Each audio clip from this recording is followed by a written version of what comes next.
Bulan Ramadan mesti jadikan latihan. Mendidik diri menjadi orang yang taat kepada Allah Ta'ala.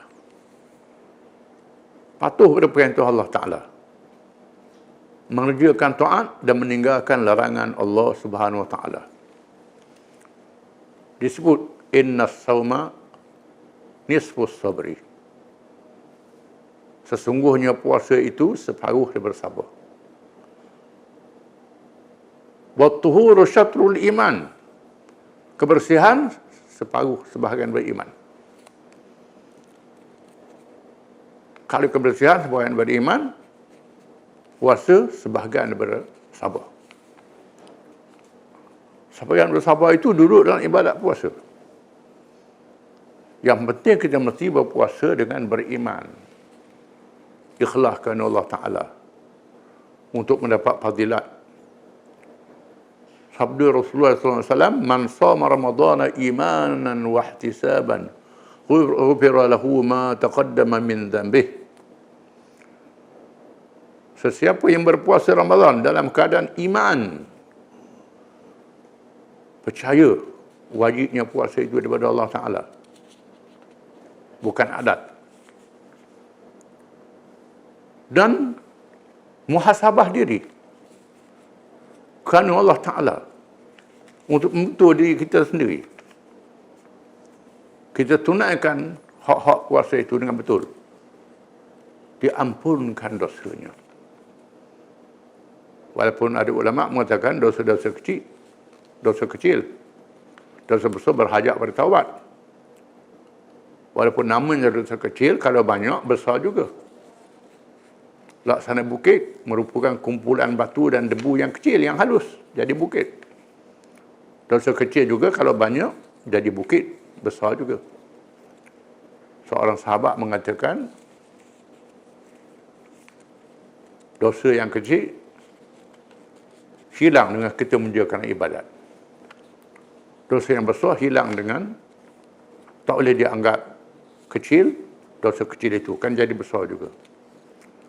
Dan dosa besar tak boleh dianggap hilang begitu saja. Kita mesti bertaubat kepada Allah Ta'ala. Ini sangat penting. Kita mesti didik diri kita menunaikan puasa dengan adab-adab. Sekurang-kurangnya melatih menjadi orang yang sabar dalam menghadapi ujian. Termasuk sabar menghadapi qada dan qadar daripada Allah Ta'ala. Kerana dalam kehidupan dunia ni kita akan diuji. Bukan sahaja dengan kesenangan supaya menjadi orang yang bersyukur. Termasuk dengan kesusahan, dengan penyakit dan sebagainya. Menjadi orang yang sabar. Sama ada sabar menghadapi sakit setelah sakit. Atau sabar melakukan pantang larang supaya jangan sakit. Memerlukan sabar. Itu berkait dengan menghadapi qada takdir daripada Allah Ta'ala. Dan Allah Ta'ala beri pahala kepada mereka yang sabar, yang sakit, sehingga disebut dalam hadis-hadis yang banyak, barang siapa yang keuzuran, lalu dia tidak mengerjakan amal yang pernah dia buat pada masa dia sihat, dia sabar dengan keuzuran itu, sedih tak dapat buat amal dengan sebab uzur, dia beri pahala beramal sebagaimana pada masa dia sihat juga. Di sini kita jangan sedih dengan peristiwa yang berlaku pada hari ini.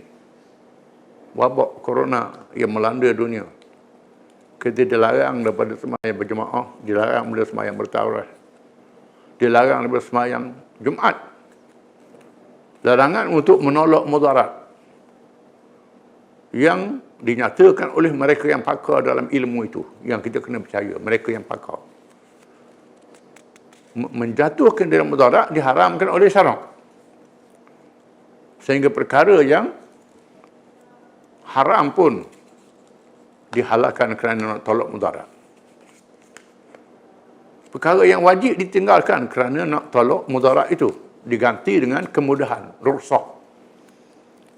Dalam kita menunaikan rukhsah itu diberi pahala oleh Allah Ta'ala.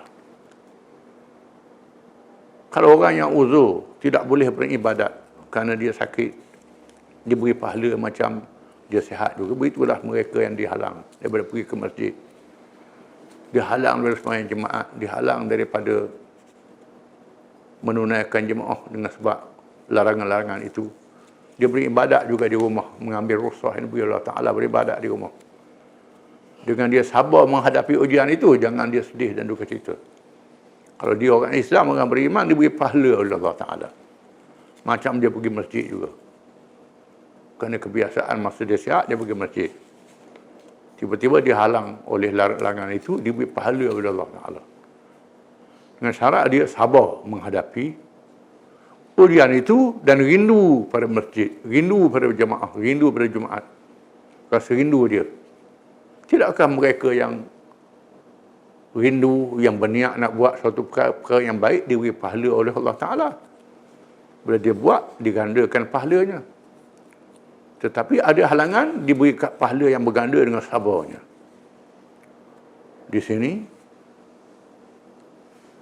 adalah tanggungjawab kita mendidik diri kita menjadi orang yang sabar. Mudah-mudahan puasa Ramadan ini dapat menterbiah diri kita dan kita tinggalkan Ramadan dengan janji Allah Ta'ala dan percaya pada janji itu.